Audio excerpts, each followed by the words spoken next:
अस्सलाम वालेकुम भाई। खादम अली सुल्तानी। अज इत्थे एक भाई होटल वाले उन्होंने भी सानू बुलाया अपने होटल ते। इन्हों का होटल माशाल्लाह बहुत प्यारा है, विजिट करो इन्हों को। आ देखो सामने लेडीज हाल है, जेंट्स बैठने वास्ते ठीक है। इन्हों को माशाल्लाह कस्टमर आते जाते हैं। इन्हों का होटल माशाल्लाह बहुत प्यारा है।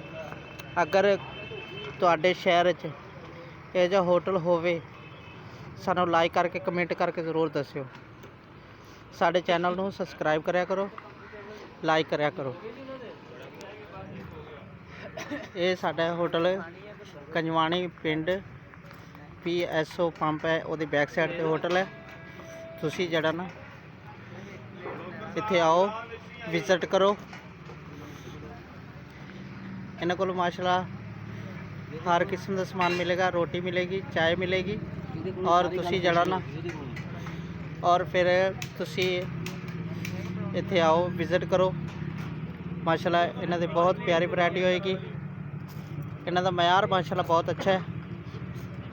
अल्लाह पाक इन्हां नू कामयाब करे, इन्हां वास्ते दुआ भी करो। नाल दस दिओ जी कवाली अपनी 29 अस्सलाम वालेकुम सर जी। सर जी क्या हाल? सर जी ठीक है। सर जी माशाल्लाह बहुत प्यारा होटल है। तुसी बुलाया सी आए तुहाडे कोल। सरकार तुसी ये देखो कि जरा ना अगर कोई भाई जिन्हां नू तुहाडे होटल का नहीं पता, अगर तुहाडे कोल आना चाहन तो तुसी अपना मोबाइल नंबर दस दिओ, जो 24 घंटे ऑनलाइन होंदा ते बंदे तुहाडे नाल कनैक्ट कर लैणगे। 0342 480 95 92। सही है जी।